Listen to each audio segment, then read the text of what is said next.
ॐ अच्युतं केशवं रामनारायणं कृष्णदामोदरं वासुदेवं हरिं श्रीधरं माधवं गोपिकावल्लभं श्री रुक्मणीनायकं कृष्णचंद्रम भजे।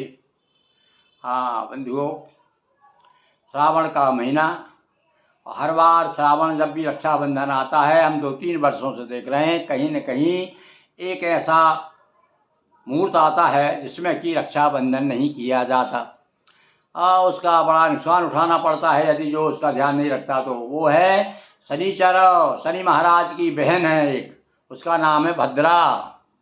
ये भद्रा भी उत्पात मचाती है भैया।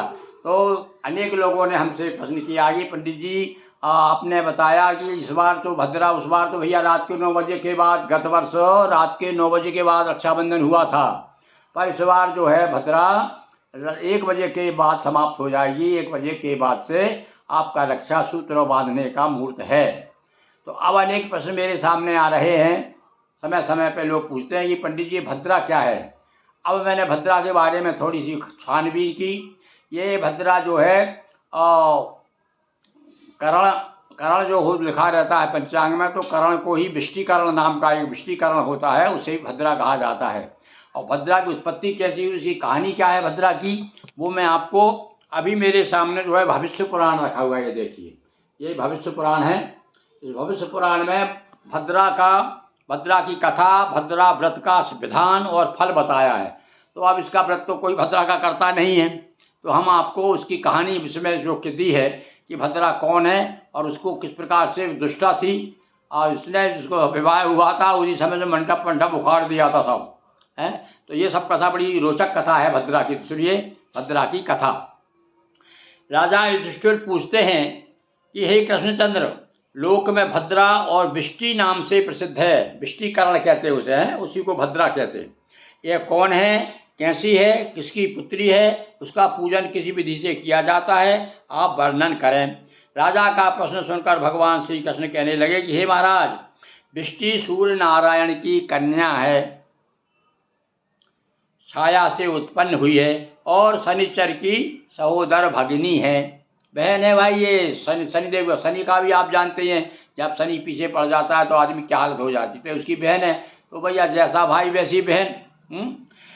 कृष्ण वर्णा, ऊर्ध्व केशी, दीर्घदंष्टा, बड़े बड़े दांत है, बड़ी भयंकर है, उत्पन्न होते ही भुवन का ग्रास करने दौड़ी। देखो पैदा होते ही जो आ जाए सामने वही खाने के लिए दौड़ी।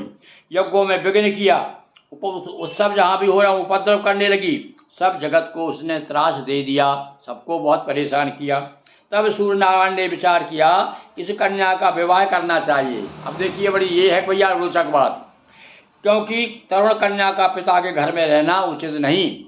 यह सोच करके सूर्य नारायण ने उसका विवाह ठहराया, परंतु उसने क्षण मात्र में वर के प्राण ले लिए। भैया जब दूल्हा आया तो दूल्हा कोई खा गई। देखिए भद्रा के बारे में सुनिए आप, तो इसलिए लोग डरते हैं, जैसे शनिदेव से डरते हैं ना, ऐसे उसकी बहन से भी डरते हैं लोग। और वर के प्राण ले लिए और विवाह के मंडप आदि उखाड़ के फेंक दिए, सारी प्रजा को पीड़ा देने लगी। सूर्य नारायण विचार करने लगे, दुष्टा कुरूपा स्वच्छ विहारिणी अति क्रूर कन्या का किसके साथ विवाह करें। इसी अवसर पर प्रजा की पीड़ा को देख करके ब्रह्मा जी सूर्य भगवान के पास आए और उस कन्या की सब कारगुजारी बताई, दुष्टता कही। तब सूर्य नारायण बोले, हे ब्रह्मा जी, आप जगत के कर्ता हैं, हर्ता होकर हमको क्या कहते हैं, जो उसे समझ पड़े सो करिए। सूर्य नारायण का वचन सुन करके ब्रह्मा जी ने विष्णु को बुलाया और कहा, हे भद्रे, अब सुन, बबो, बालव, कौलव आदि कर्णों के अंत में तू निवास कर। ये कुछ मुहूर्त में लिखा रहता पंचांग में कि आज भैया कौन सा कर्ण है, बब है कि कौलव है, ये या बालव है, इन कर्णों के अंत में तू निवास कर और पुरुष खेती व्यापार आदि कर्म तेरे बीच करें, उनको तू भक्षण कर। यानी इनसे बचना चाहिए भैया, इन मूर्तों से। 3 दिन किसी को बाधा ना दे, चौथे दिन के अर्ध में तेरा भोग होगा। उस दिन सुर और असुर सब तेरा पूजन करेंगे और जो तेरे को ना माने उसका तू विध्वंस कर। यानी भैया नुकसान होता है, यदि भद्रा जब चल रही हो, समय हो उसका, तब जो है धार्मिक कार्य मतलब जो भी कहना चाहिए कि हम जीवन में उपयोगी जो कार्य हैं, महत्वपूर्ण कार्य हैं, वो नहीं करना चाहिए। कहते नहीं भाई भद्रा है, भद्रा को छोड़ दो भाई।